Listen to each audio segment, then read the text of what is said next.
Injil Matius dan Lukas keduanya menuliskan silsilah Yesus. Akan tetapi ada perbedaan dalam silsilah Yesus, yakni mengenai ayah dari Yusuf. Matius menulis ayah Yusuf adalah Yakub, sedangkan Lukas menulis ayah Yusuf adalah Eli. Saya pernah membaca adanya beberapa teori yang mencoba menjawab pertanyaan di atas. Bagaimana menurut Pak Bambang mengenai teori-teori terkait perbedaan silsilah Yesus di atas? Sebetulnya pertanyaanmu itu sudah merupakan jawaban, ya kan? Yang mengatakan perkawinan Levirat itu namanya Julius Africanus. Perempuan kan tidak boleh muncul dalam silsilah. Israel kan punya 12 suku. Jadi 12 anak-anak Yakub kan. Padahal di situ ada Dina. Kenapa Dina tidak ditulis silsilahnya? Karena perempuan. Ismail juga begitu, ada 12 anak. Mulai dari Nebayot, Kedar, dan seterusnya.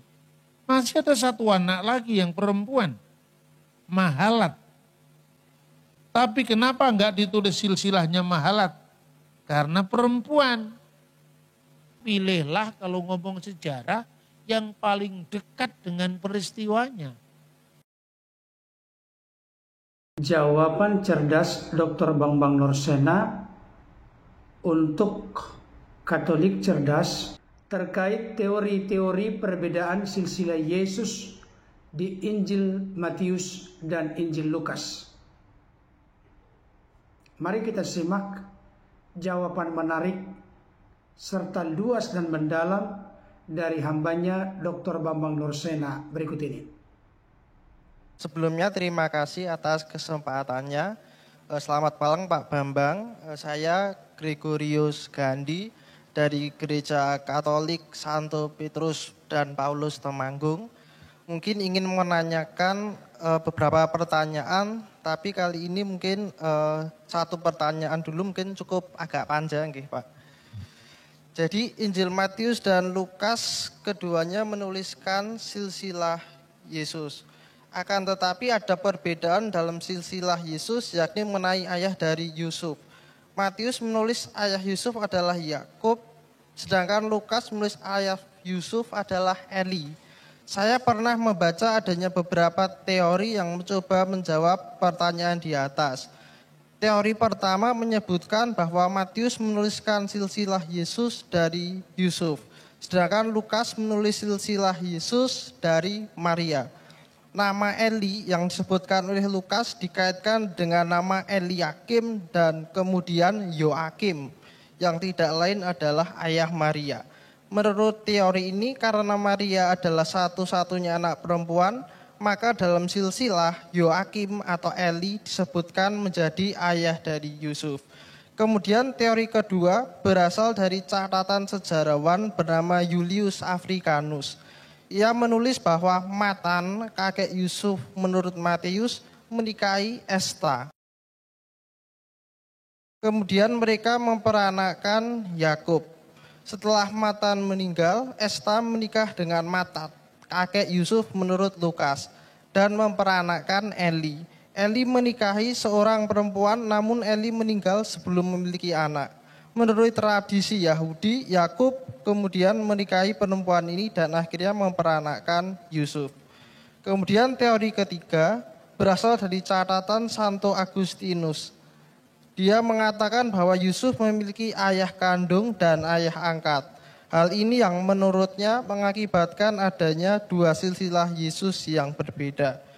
Bagaimana menurut Pak Bambang mengenai teori-teori terkait perbedaan silsilah Yesus di atas?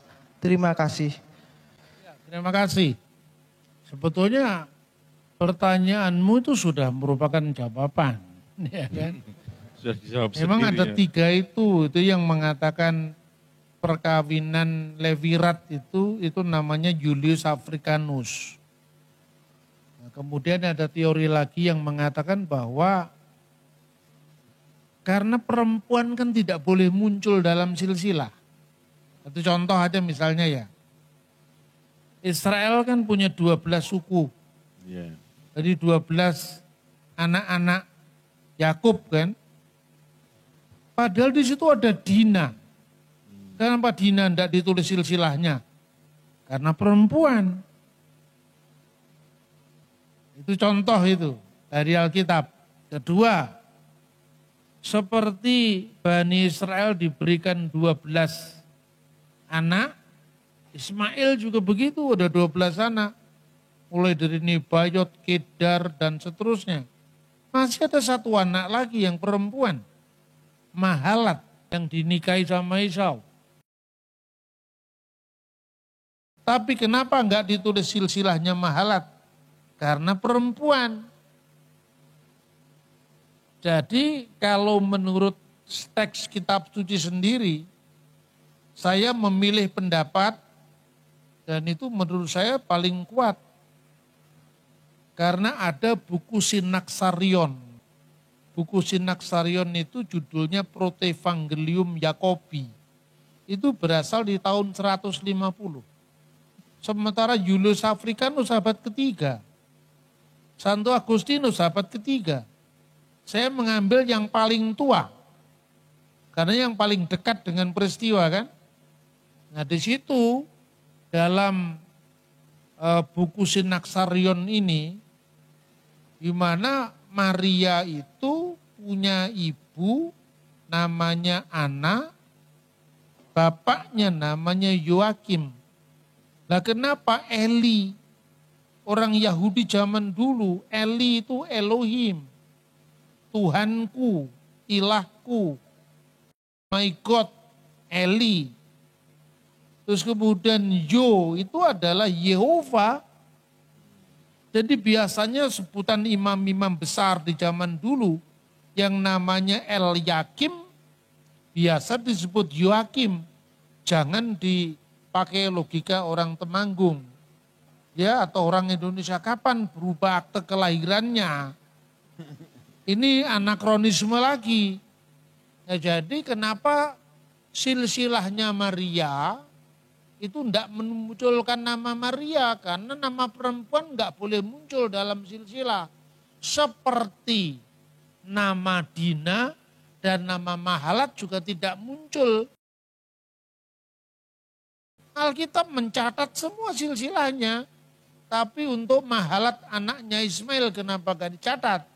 Kenapa Dina, bahkan Dina itu kan pernah terjadinya perang itu karena kehormatan yang terkoyak, diperkosa itu loh. Padahal yang memperkosa tanggung jawab itu. Tapi di tengah-tengah mereka menyiapkan anak-anak Yakub memperdaya dibunuh orang-orang itu. Ini artinya apa? Jangan kemudian dipahami logika sekarang. Wah gitu aja, kok marah sampai dibunuh ya toh? Oh dia tanggung jawab, itu kan kita sekarang. Yang permisif dengan moralitas, yang permisif dengan kehormatan. Zaman dulu kehormatan klan itu segala-galanya. Itu kira-kira terjadi ya. Jangan memahami konteks ribuan tahun lalu dari sekarang. Nah seperti penjelasan tadi, maka Eli itu El-Yakim itu adalah sebetulnya bapaknya Maria. Makanya jalurnya dari Nathan. Sementara di dalam Injil Matius itu kan dari Salomo. Itu jalur raja. Karena tema Matius itu adalah pembuktian bahwa Yesus Kristus, anak Daud, anak Ibrahim dari jalur Salomo. Makanya diawali dari inilah silsilah Yesus Kristus, anak Daud, anak Abraham. Lah karena Yusuf itu sebagai bapaknya Yesus secara silsilah itu sah bagi orang Yahudi. Karena apa? Ada silsilah darah, ada silsilah secara hukum. Tapi Maria sendiri sesungguhnya juga keturunan Daud. Dari mana? Dari Nathan. Makanya dia mendaftarkan diri sensus. Kenapa dari Nazaret jauh-jauh dia harus ke Bethlehem?